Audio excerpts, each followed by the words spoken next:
Bienvenue dans Nos francophones ont du talent, la nouvelle émission audio et vidéo de Choc FM 105.1. Entrepreneurs, artistes, responsables communautaires ou encore dignitaires et politiques, venez découvrir les parcours singuliers de celles et ceux qui font vibrer la francophonie locale. Un projet rendu possible grâce au gouvernement de l'Ontario. Bonjour à toutes, bonjour à tous et surtout bonjour à toi Christian Martel.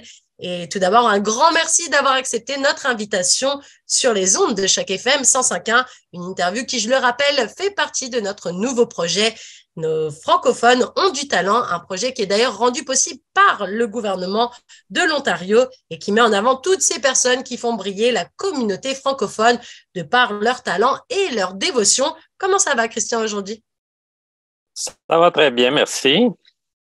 Je suis très contente que tu sois avec moi aujourd'hui. On va pouvoir retracer ton parcours. Et Dieu sait que c'est un beau parcours parce que j'ai eu la chance de pouvoir lire ton CV, comme on dit en français. Et il est long comme le bras et il est incroyable. On va pouvoir revenir un peu plus en détail pendant cette interview. Mais avant toute chose, Christian, est-ce que tu pourrais te présenter pour les auditeurs de Choc FM 105.1 et nous rappeler un petit peu d'où tu es né et d'où tu viens? Bien, je me considère comme un franco-ontarien d'adoption parce que je suis arrivé ici en 1983 après avoir fait un bac en communication et en cinéma à l'Université Laval de Québec.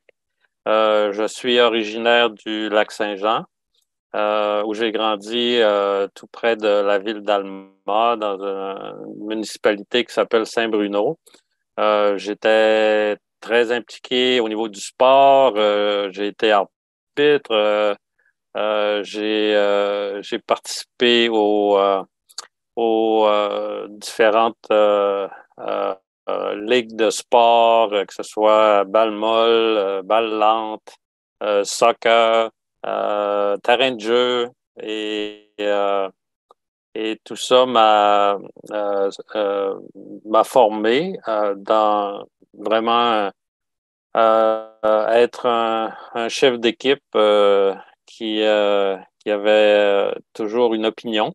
Et quand je suis arrivé ici au Collège Glendon de l'Université IA pour apprendre l'anglais, je me suis impliqué tout de suite avec le journal étudiant. J'étais rédacteur culturel et puis photographe officiel pendant 2 ans.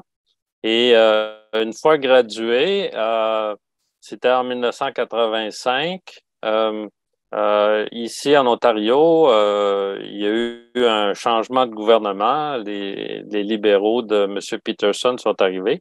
Et puis, il y a la loi des services en français qui a été votée en 1986, qui a vraiment lancé une ouverture pour des postes francophones ou des bilingues plutôt.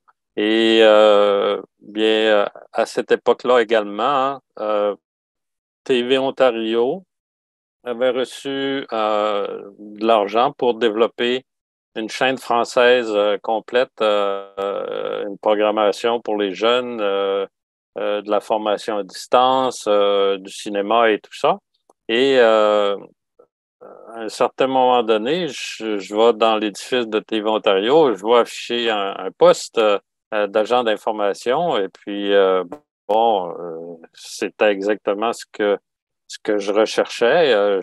J'envoie mon CV et quelques jours après, la personne des ressources humaines m'appelle et puis me dit bien écoute, le poste que tu as vu afficher, c'était seulement pour les gens à l'interne. Alors, on peut pas garder ta candidature, sauf que on va peut-être avoir besoin de gens. Alors, j'aimerais garder ton CV et ça reste là. Entre-temps, j'ai travaillé un peu avant de la publicité pour des magazines québécois et ça me fait visiter toute la ville, même à Hamilton, Peterborough et tout ça. Et puis, à un moment donné, au mois de décembre, je reçois un appel. C'était la personne des ressources humaines de TV Ontario qui m'appelait et qui disait, bien là, on lance La programmation en français, on cherche des agents d'information. Est-ce que tu es toujours intéressé? Et puis, j'étais dans le milieu d'une réunion d'équipe avec mon superviseur. Puis là, je lui ai dit, bien, est-ce que je peux te rappeler parce que je suis dans une réunion? Je peux pas vraiment euh, te donner une réponse. Et puis, euh, je la rappelle par après. Et puis, c'est sûr que ce poste m'intéressait. Et bon, pendant 3 ans, j'ai fait la promotion des émissions en français pour la chaîne française de TV Ontario, qui plus tard est devenue TFO. Et ça a Alors, c'est été. vrai que là, on a fait un grand saut euh, en avant sur ton grand CV. On va revenir un tout petit peu en arrière, si tu le permets, Christian. On parlait Oui, justement de cette époque, donc je te demandais où tu étais né. Donc, toi, tu viens du Québec, de oui. Saint-Bruno, j'ai bien noté. Est-ce que tu te rappelles d'un souvenir ou de plusieurs souvenirs qui te sont chers pendant ton enfance, ton adolescence? En tout cas, cette période où tu étais encore au Québec, tu as parlé beaucoup de sport. Peut-être que ça peut être un Mhm. souvenir par rapport au sport, peut-être pas, peut-être par rapport à l'école, peu importe. J'ai l'impression que tu avais aussi déjà un petit peu cette fibre pour tout ce qui était un peu artistique, parce que tu me parlais d'être le photographe officiel. Après, on parle de télé à TV Ontario. Bon, Mhm. forcément, on parlera un peu plus tard de ta présence avec nous ici à chaque FM et tout ce que tu as pu faire pour la coopérative radiophonique. Donc voilà, je me demandais un petit souvenir ou plusieurs, si tu en as, d'enfance. Et, il y a deux souvenirs qui sont très importants pour moi, en tout cas dans ma carrière. C'est que très jeune, à l'âge de 10 ans, je pense, je suis entré dans un club de service qui s'appelle les 4H au Québec, qui est un club qui milite pour l'environnement et la protection des forêts. C'était un mouvement commandité, ça l'est encore, commandité par l'Association forestière québécoise. Et bon, ce club-là m'a permis d'apprendre plein de choses au niveau de l'environnement. Et ensuite, d'apprendre les rouages, comment se déroule une réunion, le rôle du président, du vice-président, du secrétaire, du trésorier, comment on planifie une réunion, comment on propose des projets et comment les équipes font des projets écologiques. À un certain moment donné, on a été gagnant provincial du deuxième prix pour avoir planté le plus d'arbres dans une année. Et on a été invité au congrès provincial qui avait lieu à Montréal. Alors, ça a été une très belle expérience.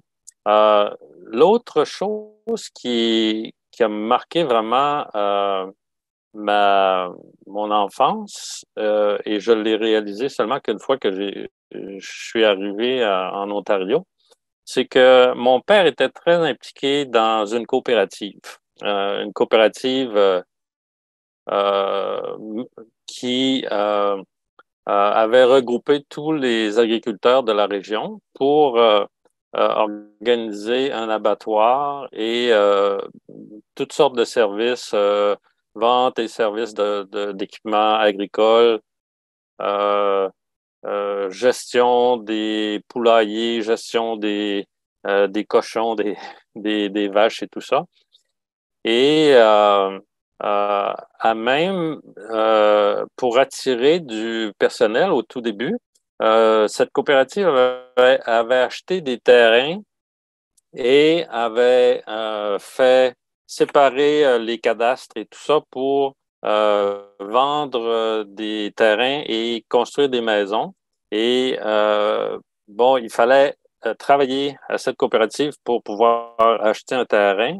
Et ce quartier, qui est vraiment un quartier spécial, qui s'appelle la Cité rurale, euh, on a vraiment développé un esprit de voisins très, très proches. On faisait plein d'activités. On avait une patinoire à l'extérieur. où tout le monde allait patiner. C'est là que j'ai appris à patiner. Et,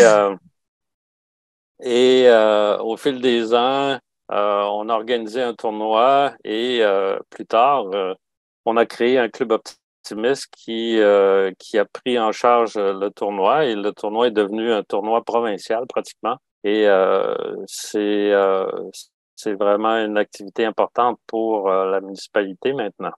Alors ça, ces deux événements-là de ma jeunesse ont fait que mon père était très impliqué dans une coopérative et bon, on réalise pas toujours, mais le modèle coopératif, c'était un modèle vraiment que j'ai goûté et que j'ai apprécié parce que la maison de mon père a pu bâtir maison parce que il travaillait dans une coopérative et puis il s'est établi dans un quartier où c'était une coopérative qui gérait un peu tous les terrains, l'attribution des terrains et tout ça. Et puis où on a eu un esprit de famille tellement important que il y a quelques années, je pense en 2018, ça faisait 50 ans qu'on avait créé cette coopérative et on a fait une rencontre des anciens et des membres de cette coopérative et puis j'y ai assisté puis ça a été vraiment plaisant de revoir plein de mes anciens amis et Les voisins. amis avec leur nouvelle vie, puisque après, chacun a fait son petit bonhomme de chemin aussi, parce que c'était il y a Exact. 50 ans. 50 ans, c'est une vie. Oui, oui. Ah oui, et puis la coopérative où mon père travaillait a changé de nom, a changé euh, vraiment de il y a des éléments qui ont disparu, il y en a d'autres qui se sont ajoutés, tout ça, et puis vraiment maintenant ça s'appelle Nutrinor et les le département où mon père a travaillé il n'existe plus. Oui, mais au profit d'autre chose, parce que une Oui. coopérative, c'est quelque chose qui vit, et puis encore plus quand ça fait 50 ans, il y a des choses qui sont Mhm. obligées d'être adaptées aussi avec son temps. Il y a des trucs qui fonctionnaient il y a Oh 50 oui, ans, c'est ça. qui sont peut-être un peu plus Oh oui, vieux, et puis ça s'est après. moderne. Ça s'est modernisé maintenant parce que mon père était comptable. Toute la comptabilité se fait par informatique. Aujourd'hui, je veux dire, c'est très différent. Ça a évolué, mais c'est ça. Je veux dire, ça existe toujours et puis c'est une coopérative très dynamique. Alors, quand je suis arrivé à Toronto et puis que j'ai vu le début vraiment du réveil des Franco-Ontariens parce que vraiment cette loi des services en français qui a été édictée en 1986 euh, permettait à tous les ministères d'offrir des services et tous les ministères devaient faire un plan et à l'intérieur de 3 ans, embaucher du personnel et préparer euh, des plans de communication, euh, s'assurer que tous les services qui étaient offerts en anglais soient aussi disponibles en français. Et, euh, et c'est ça, en 89, ça m'a permis d'appliquer pour un poste à la fonction publique provinciale et j'ai travaillé pour les services en français pendant près de 20 ans. Justement, on y reviendra après. Mais avant de te lancer dans la fonction publique, je me demandais, c'était quoi le rêve d'enfant de Christian Martel? Dans quoi tu te voyais évoluer? Alors, il y a des gens, quand ils sont petits, ils veulent être vétérinaires, il y en a, ils veulent être pilote d'avion, il y en a, ils veulent être pompier. Toi, tu te rêvais en quoi, Christian? Bien, je vais t'avouer que à la sortie de mon secondaire, vraiment, ce que j'aurais voulu faire, c'est animateur de radio. Sauf que euh, le programme d'animateur de radio dans ma région, qui est très, très populaire au Cégep de Jonquière, était très contingenté. Et lorsque j'ai envoyé mon application, j'ai été refusé. Et j'avais décidé comme deuxième choix de m'inscrire au collège pour pouvoir aller à l'université en communication. À cette époque-là, comme la photographie m'intéressait beaucoup aussi, je me suis inscrit dans un club de photo à Alma. Et là, j'ai rencontré des gens intéressants dont un en particulier qui était très entrepreneur et dynamique. Et à un certain moment donné, il a décroché un contrat pour prendre des photos officielles de la traversée internationale du lac Saint-Jean. Alors, pour ceux qui connaissent ça, c'est une compétition de natation en eau douce, mais sur un lac sur une distance de 25 000 ou à peu près près de 50 kilomètres. Et ça se fait pendant une journée. Et le départ se fait à partir de Péribronca, qui est dans le nord du lac Saint-Jean. Et l'arrivée se fait dans la ville de Roberval, sur le quai. D'habitude, dans l'après-midi, là, ça prend entre 6 et 8 heures aux nageurs et nageuses là, de faire la traversée. Et, On va avoir une crampe, hein? Non, il faut pas. Et puis, c'est très exigeant. C'est pas ouvert à tout le monde. Alors, c'est pour ça que c'est une compétition internationale. Là. Vraiment, il y a il y a des gens de plusieurs pays, des Égyptiens, des gens d'Europe, des Italiens, entre autres, qui viennent régulièrement, et puis des Américains. Et euh, euh, il faut être plusieurs photographes pour s'assurer qu'on capture la photo lorsque le premier nageur frappe Arrive. le panneau d'arrivée. Bon, ça a été une expérience formidable de faire ceci. Et après cette expérience, bien, c'est ça, j'avais terminé mon bac en communication et je trouvais qu'il fallait que je devienne bilingue pour vraiment euh, avoir plus de facilité pour trouver un emploi en communication. Alors, j'ai décidé de parfaire mon éducation en appliquant et à Glendon, au Collège Glendon de l'Université York et à l'Université d'Ottawa. Mais le Collège Glendon avait un examen d'entrée qui était avant celui d'Ottawa. Alors, je suis venu à Glendon. Lorsque j'ai vu le campus magnifique qui était pratiquement un jardin et avec ma formation d'environnementaliste, je me suis dit, waouh, c'est l'endroit idéal. T'es tombé sous le charme Alors, de l'endroit. et oui, aussitôt que j'ai eu passé l'examen, j'ai dit à la personne, je veux vraiment, je veux vraiment rester ici pour faire mes études. Et puis, bon, ça s'est fait assez rapidement et, euh, et voilà. Le reste s'est passé en Ontario depuis ce temps-là. Alors justement, le rêve s'est passé en Ontario.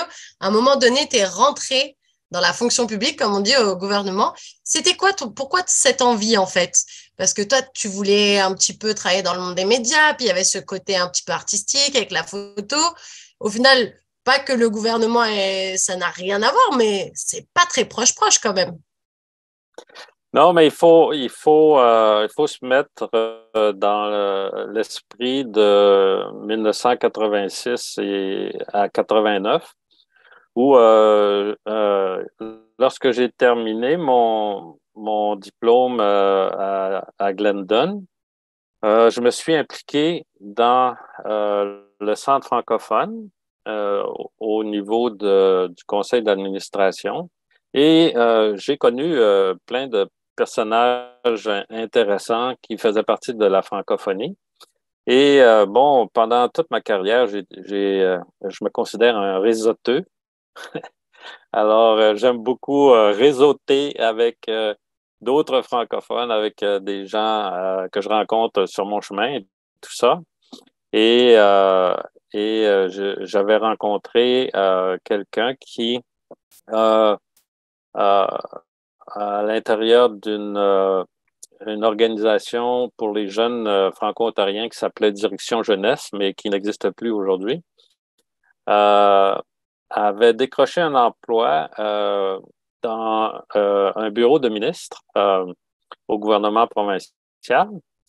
Et bon, on se voyait de temps en temps. Et puis, un jour, il me dit, écoute, ça fait 3 fois qu'on ouvre un poste d'agent d'information bilingue et les gens ne veulent pas déménager à Toronto, les gens qui se sont qualifiés. Est-ce que c'est quelque chose qui t'intéresserait? Et puis, bon, moi, je lui ai dit, bien, je travaille déjà à TV Ontario dans les services en français. Je fais des entrevues avec les médias, je fais la promotion des émissions euh, pour et le cinéma et la programmation pour enfants. Ça m'intéresse. Alors, je lui donne mon CV. Lui, il me dit, je vais le présenter à la directrice des communications et puis on verra qu'est-ce qu'elle va faire. Et bon, après une semaine, je reçois un appel pour me demander en entrevue. Et bon, c'était vraiment une entrevue informelle. J'avais aimé ça.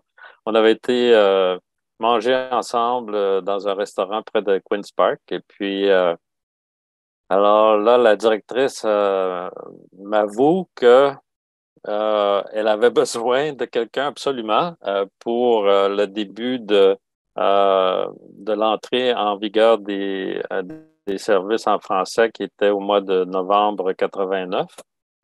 Et il y avait un poste identifié de bilingue d'agent d'information et elle avait pas personne, elle avait pas réussi à trouver quelqu'un.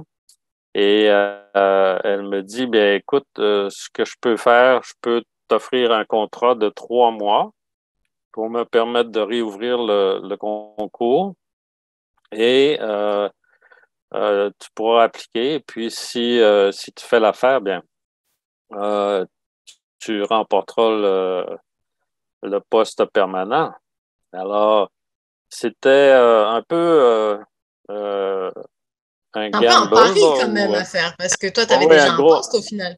oui, un gros pari. Alors là, j'ai dit, bien, je vais aller voir mon superviseur à TV Ontario et s'il m'offre un poste permanent, ben, je reste à TV Ontario. S'il ne m'offre pas de poste permanent, euh, je tente ma chance. Et effectivement, c'est ce qui s'est passé. Je suis allé voir euh, Pierre, qui était le superviseur de la programmation pour enfants. Et là, je lui dis, écoute, j'ai eu une occasion pour aller travailler à la fonction publique pour un poste permanent. Est-ce que tu peux transformer mon contrat en un poste permanent? Et là, il me dit, ben, j'aimerais bien hein, te garder, mais euh, on n'a pas reçu de confirmation de financement pour la prochaine année, alors il n'y a rien que je peux faire pour toi. Et vraiment, c'est à ce moment-là, bon, ben, j'ai donné ma lettre de démission à Télé Ontario. Je suis allé travailler au ministère des services gouvernementaux et à rédiger des communiqués en français, à répondre aux questions des médias et tout ça. Et bon, au fil des ans, je suis devenu coordonnateur des services en français et des relations avec les médias. Et puis, 20 ans plus tard, j'avais fait partie euh, du gouvernement libéral, du gouvernement néo-démocrate et du gouvernement de Mike Harris et sa révolution du bon sens. Et quand, euh, quand les libéraux sont revenus en force en 2003, hein, et il y a eu des circonstances qui ont fait que je trouvais que mon poste était vraiment trop stressant et puis j'ai donc remis ma démission et je me suis retrouvé euh, sans emploi juste au moment où la radio communautaire recevait sa licence du CRTC. La fameuse licence.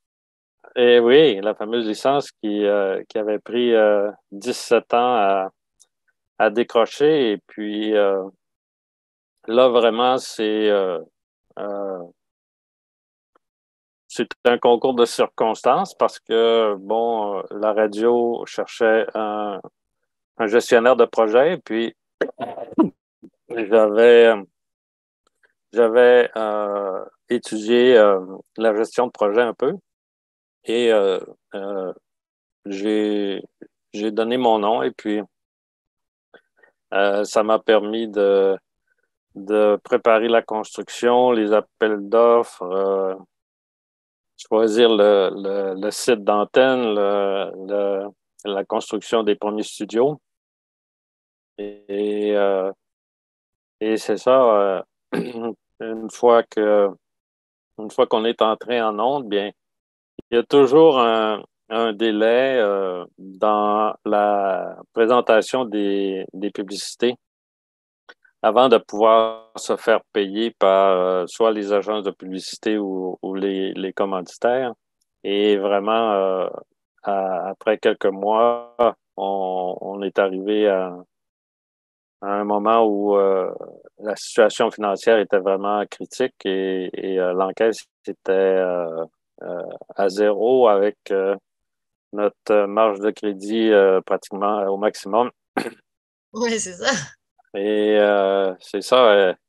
Le conseil d'administration a dû prendre une décision difficile et puis j'ai perdu mon emploi, ce qui était très décevant. Mais on s'est relevé. J'ai fait de la consultation et puis j'ai trouvé d'autres emplois intéressants. J'ai toujours trouvé que Toronto était un lieu où les opportunités sont nombreuses. Il Surtout si s'agit on de... sait saisir un peu sa chance, comme toi, comme tu disais, tu es un homme de réseau, tu as la Oui. papote facile aussi, tu n'es pas quelqu'un qui reste Mm, introverti dans son coin à attendre que la chance lui tombe sur le bout du nez. La chance, comme on dit, en mm. général, il faut se la provoquer un petit peu. Et toi, justement, tu as su Exact. te la provoquer. Et puis, de fait aussi, c'est ma prochaine question, que cette francophonie, elle était centrale aussi dans ta vie. Ça t'a ouvert aussi beaucoup de portes. Et je me demandais justement, Christian, pourquoi cette francophonie, elle te tenait tant à cœur? Parce qu'en général, quand on arrive en Ontario, ben, on se rend compte qu'on est en milieu minoritaire, encore plus à l'époque où tu arrives, où c'est cette loi qui passe seulement, et puis il faut 3 ans pour qu'elle se mette réellement en place, pour que les choses changent, Mm. entre guillemets. Mais du coup, toi, c'est quelque chose qui t'a toujours tenu à cœur. Encore aujourd'hui, si on a cette interview ensemble, c'est parce que la francophonie, ça fait partie de ta vie. C'est quelque chose pour laquelle tu t'es battu aussi, parce qu'on parlera aussi un petit peu de tout le chemin que tu as pu faire pour que la radio Choc FM soit à la place qu'elle a aujourd'hui, justement. Mais voilà, pourquoi justement la francophonie, ça te tient tant à cœur? Bien, c'est sûr que le fait que j'ai étudié en communication, tu vois, euh, ça m'a permis de très tôt, une fois arrivé ici à Toronto, de faire une analyse de c'est quoi le besoin de la communauté, qu'est-ce qui nous manque qui fait que je ne connais pas mes voisins. J'ai de la difficulté à trouver une école francophone. Je ne sais pas qu'il y a un centre francophone qui offre plein de services. Et la solution, ça a été précisément un outil de communication qui nous permet de lancer des messages qui dépassent les frontières, qui passent à travers les murs. Et puis, bon, ben, la radio, comme je connaissais déjà beaucoup la radio, dans mes études en communication, j'avais pris plusieurs cours sur la technologie radiophonique et puis je connaissais vraiment les, euh, les qualités et puis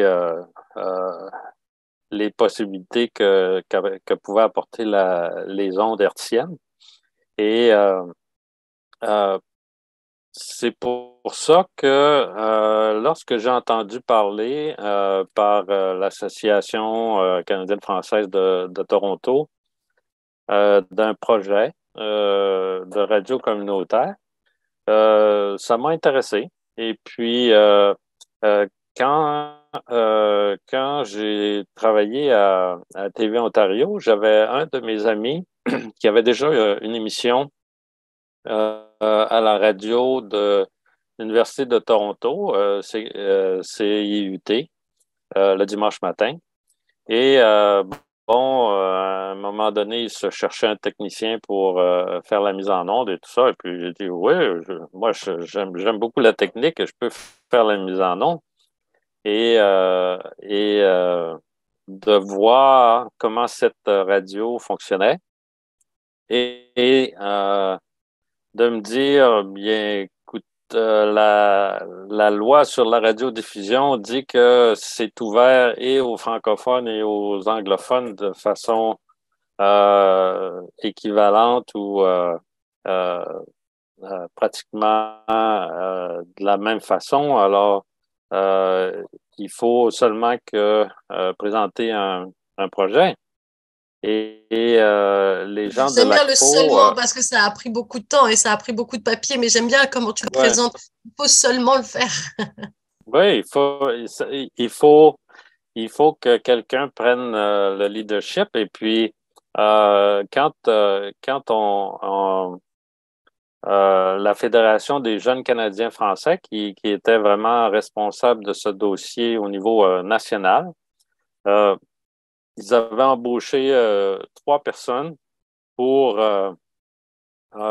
donner des formations, faire la promotion et tout ça. Et puis, quand le responsable de l'ACFO m'a dit que on avait organisé une journée de planification à Toronto et puis on avait besoin d'un président d'assemblée, quelqu'un qui connaissait le fonctionnement des assemblées. J'ai dit, ben, c'est quelque chose que je connais très bien et puis que je pourrais faire. Et c'est à ce moment-là que j'ai vraiment entré dans ce projet où tous les éléments que les gens qui étaient présents à cette journée de planification avaient souhaité. Je me suis donné vraiment euh, l'objectif de réaliser ces besoins et euh, ce qui avait été proposé lors de cette journée-là. Et justement, le fait aussi, tu en parlais tout à l'heure, que ton papa avait cette expérience dans les coopératives, est-ce que du coup, ça ne te Mm-hmm. donnait pas aussi ce goût à te dire, je sais que c'est un modèle qui fonctionne, je sais que c'est quelque chose qui va aller loin, et si on se bat, ça va valoir le coup à un certain moment. Parce que ça a été un combat, on ne va Oui, pas se cacher. oui, mais il y a aussi que dans l'histoire récente franco-ontarienne, il y avait un groupe d'artistes de Sudbury qui s'appelait la Coopérative des artistes du Nord de l'Ontario. Mais au Québec, on les connaissait seulement comme le groupe de musique Cano. Mais Cano, c'était vraiment l'abréviation de la coopérative des artistes du nord de l'Ontario. Et le fait que ce groupe-là avait tellement marqué la culture ici et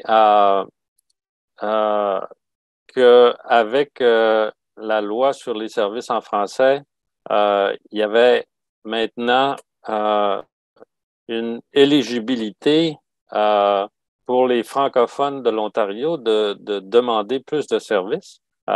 C'est vraiment deux éléments qui ont fait que oui, il faut que ça soit une coopérative pour faire la place à tous les gens qui veulent faire de la radio, qui veulent s'impliquer dans les communications pour créer cette radio communautaire. Et est-ce que tu te rappelles d'un moment où tu t'es d'un bâton dans les roues, d'un obstacle, tu appelles ça comme tu veux, mais d'un moment où tu t'es dit, ouh là là, cette affaire qui a l'air si géniale sur le papier, peut-être que ça va être un peu plus compliqué à mettre en place au final. Bien, c'est sûr que euh, lorsque j'en ai parlé à mon avocat, qui était un avocat francophone que j'avais connu à l'intérieur du Club Richelieu et qui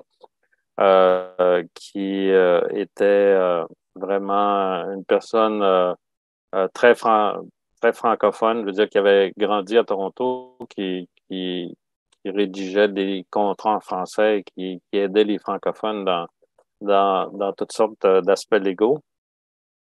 Lorsque je lui ai dit que je voulais qu'on s'incorpore comme une coopérative, euh, euh, à cette époque-là, j'étais persuadé que on pouvait créer une coopérative avec un capital social un peu sur le modèle des caisses populaires des jardins. C'est-à-dire que on pouvait pas seulement que vendre une carte de membre, mais on pouvait aussi vendre ce qu'on appelle une part sociale qu'on avait établie à 100 dollars et que cet argent-là nous permettrait de ramasser euh, un montant important pour la construction des studios. Et Pour le réinvestir en fait. oui, alors, mais quand notre avocat a communiqué avec c'était le ministère de la Consommation et du Commerce à cette époque-là, il n'avait jamais vu ou entendu parler d'une coopérative avec Capital Action. Et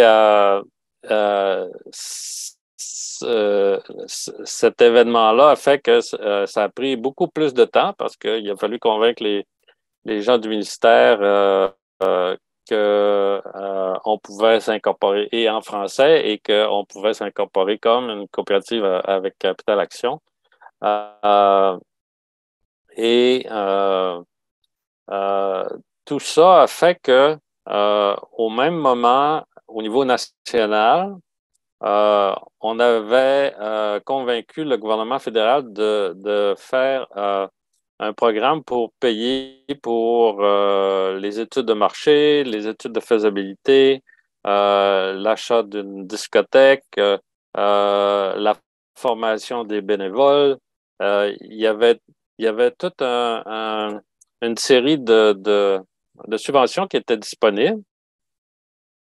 Et euh, et au même moment, parce que on avait déjà une radio communautaire à Hearst qui avait reçu son incorporation en 1987 euh, et à Pénétanguishene où on avait fait des demandes à plusieurs reprises au ministère de la Culture et eux aussi, voyant que les ministères étaient obligés d'offrir des services en français, croyaient que euh, automatiquement, on accepterait leur projet et on leur donnerait de l'argent, ce qui n'a pas été le cas, là.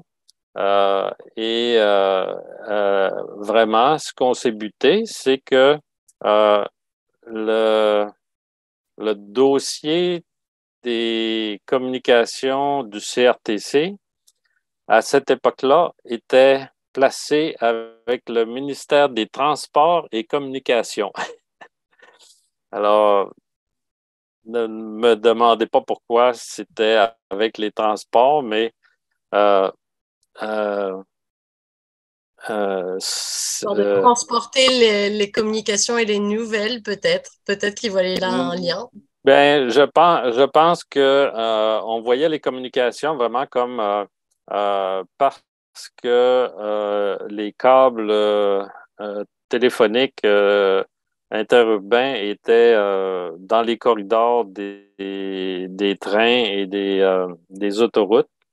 Ça faisait du sens à cette époque-là de, De les assimiler ensemble. d'inclure les communications avec le ministère des Transports, sauf que les fonctionnaires de- du département de communication ne connaissaient rien sur les francophones et rien sur les radios communautaires parce que du côté anglophone, on avait des radios de campus sur les collèges ou les universités, mais des radios vraiment gérées par et pour la communauté, euh, ils n'avaient jamais vu ça.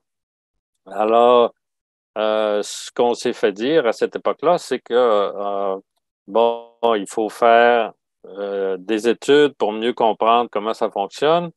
On va aller voir au Québec. Ils ont fait une étude au Québec. Alors, au Québec, vraiment, c'était la limousine.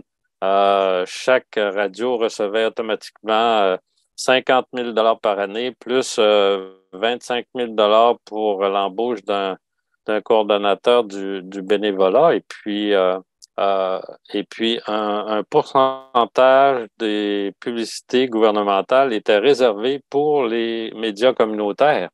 Alors, nous, on s'est dit, wow, si on peut avoir la même chose qu'au Québec, ça va être formidable. Sauf que quelques mois après nos approches, on découvre totalement par hasard, grâce à un bulletin qui était publié par l'Office d'affaires francophones, que le ministère avait déjà fait ses consultations et ses études, mais on, on ne mentionnait que presque rien sur les projets francophones qu'on ne connaissait pas et qu'on n'avait pas consulté.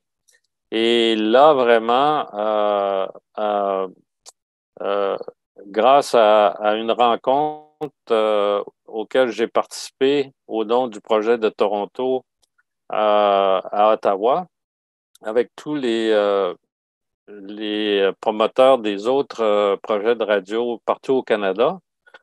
J'ai rencontré le directeur de Penetangushin et puis quand je lui ai dit ceci, il a dit ben, ça n'a aucun sens, il faut préparer un document pour corriger les erreurs des études du ministère qui ne n'ont pas tenu compte vraiment de nos besoins selon le programme fédéral, selon qu'est-ce que le Québec donne à ses radios communautaires.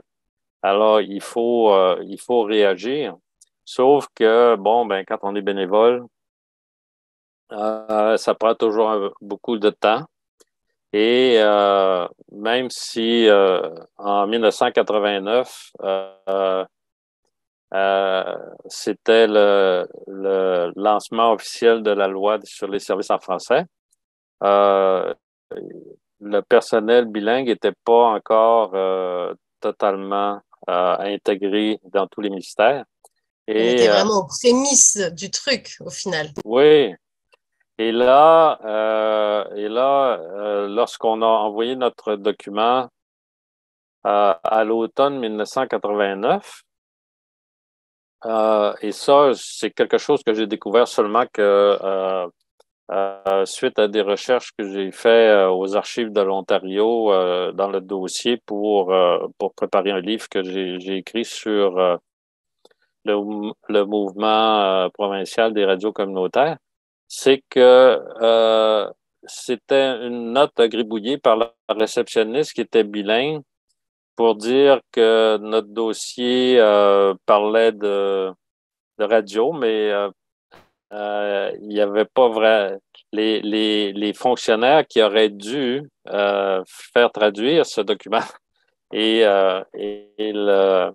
en tenir compte euh, ne l'ont reçu que beaucoup plus tard.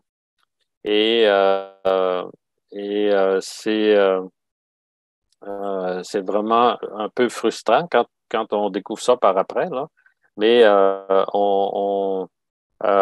quand moi, je posais des questions aux consultants de la Fédération des jeunes Canadiens français qui étaient responsables du dossier en leur demandant, mais comment se fait-il que les ministères nous disent qu'ils ne sont pas au courant du programme fédéral?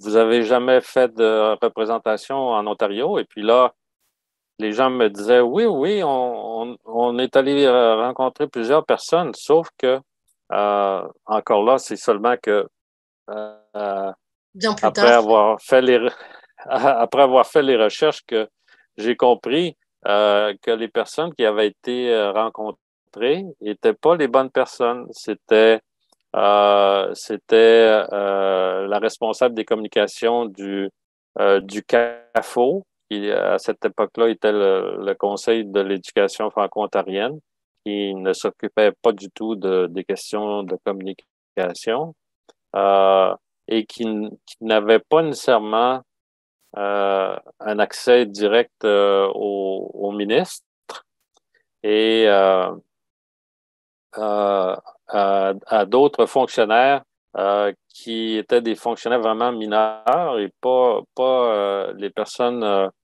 les mieux placées pour faire la promotion euh, de ces programmes qui étaient disponibles au niveau fédéral. Et le problème, c'est que les programmes fédéraux avaient une date d'expiration de la fin de 1991. Et on était déjà pratiquement en 1990. Et il n'y avait pas de programme au niveau provincial qui pouvait compenser ou aider les communautés francophones vraiment à construire leur radio communautaire. Et c'est seulement que lorsqu'il y a eu un changement de gouvernement et l'arrivée des néo-démocrates de Bob Rae, que vraiment j'ai pris l'initiative d'organiser une rencontre de tous les projets de l'Ontario. Et on a formé une association et on a commencé à envoyer des lettres directement au ministre et aux fonctionnaires parce que je connaissais le Parce que tu avais fonctionnement un de petit la... peu d'expérience exactement, c'est Ouais, ça? j'étais bien placé pour connaître un peu les rouages du gouvernement provincial à cette époque-là. Alors vraiment, on a fait vraiment une grosse campagne et euh, dans le premier budget du nouveau gouvernement, on a annoncé que on allait développer un programme de subvention et pour les francophones et pour les autochtones qui avaient des projets de radio communautaire. Et du coup, Et c'était la porte ouverte pour toi pour te dire, ça y est, cet obstacle qu'on avait oui, depuis si longtemps va enfin peut-être enfin, s'amincir pour enfin peut-être que la chance soit de notre côté au final.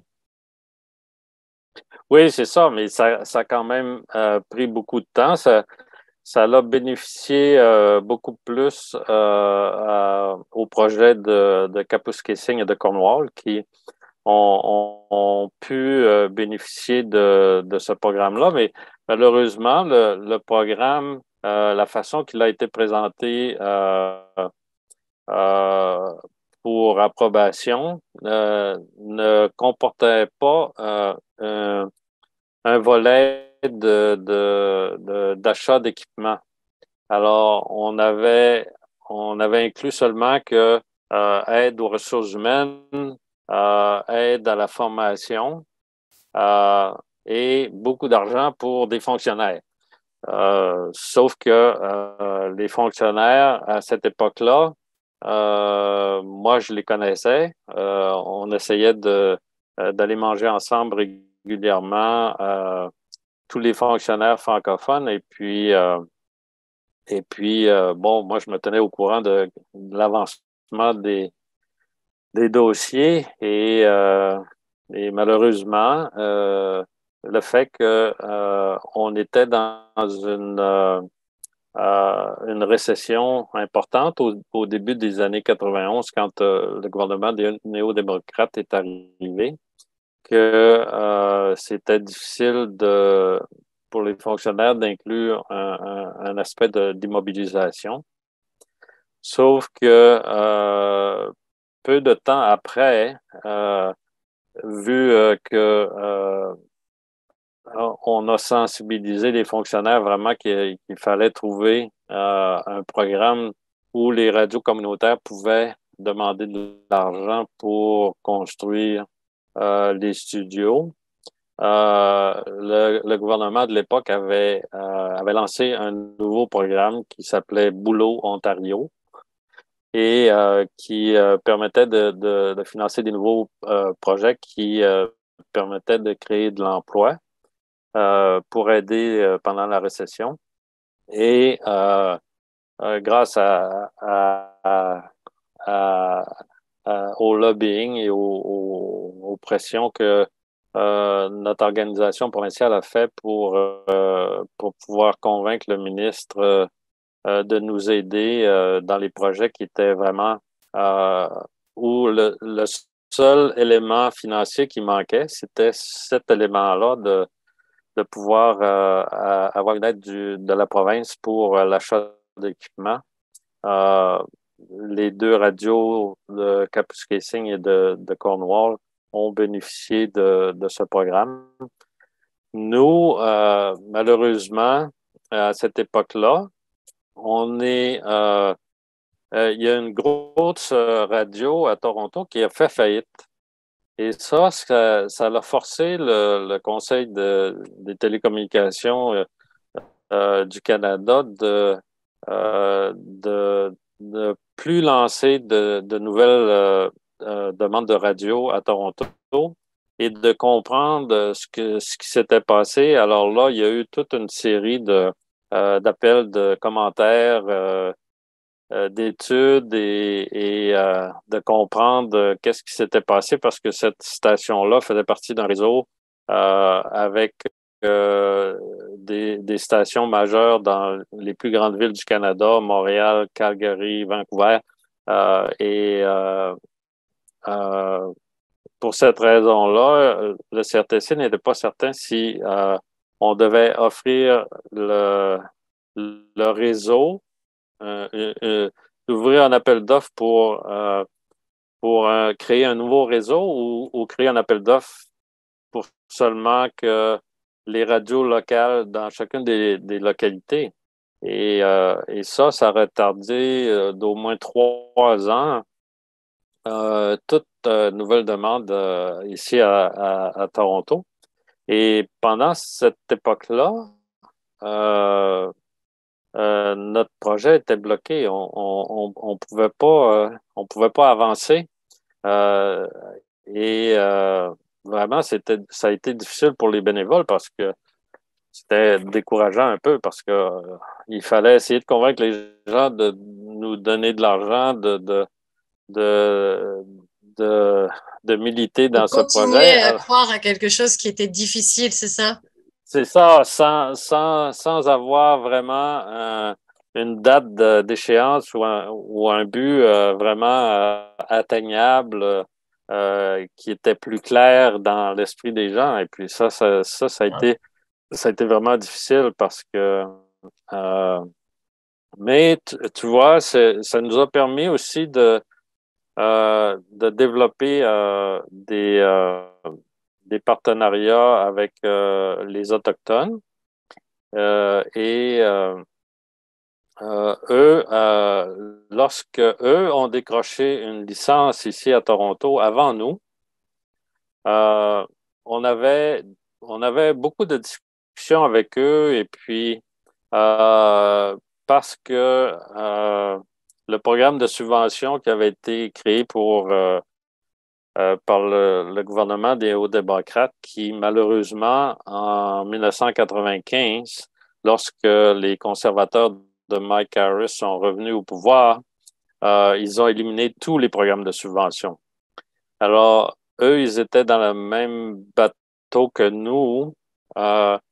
Comme on s'était battus ensemble et qu'on avait développé des liens ensemble pendant cette période de temps-là où il y avait des subventions disponibles pour la formation et à l'intérieur du programme de radio communautaire pour les radios qui existaient déjà. Eux, ils avaient un projet vraiment pour essayer d'avoir un réseau de radios autochtones partout au Canada. Et ça a permis que lorsque eux, en 1999, lorsqu'ils ont décroché une licence à Toronto, ça nous a fait connaître leurs ingénieurs techniciens qu'on a ensuite engagés pour faire notre devis technique et défendre notre dossier au CRTC. Ça nous a permis emprunter leur fréquence pendant des diffusions de courte durée de 1999 à 2001. Et c'est à cette époque-là, en 1999, que le CRTC a finalement relancé un nouvel appel de fréquence de licence ici à Toronto. Et malheureusement pour nous, notre dossier financier n'était pas encore parfait. Et parce qu'on était en compétition avec 12 projets qui étaient bien ficelés, mettons, on savait que nos chances étaient pas les meilleures. Sauf que on était convaincus que nos arguments qu'il y avait déjà beaucoup de stations anglophones et même plusieurs stations en d'autres langues, portugaises, italiennes, grecques, East Indian, je veux dire, il y avait déjà beaucoup de radios dans d'autres langues, mais il n'y en avait pas, sauf Radio-Canada, en français. Et puis,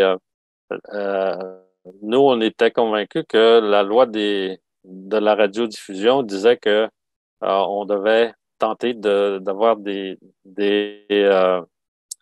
services équivalents en anglais et en français. Alors, on a embauché un avocat, on a fait une demande de subvention, on a embauché un avocat, on a poursuivi le CRTC pour ne pas nous avoir donné la seule fréquence qui, apparemment, à cette époque-là, la seule fréquence qui restait à Toronto. Et vraiment, grâce à nos partenaires provinciaux et partout au Canada qui ont demandé au CRTC ou ont demandé au Conseil des ministres fédéral d'obliger le CRTC à revoir cette décision qui était la mauvaise décision.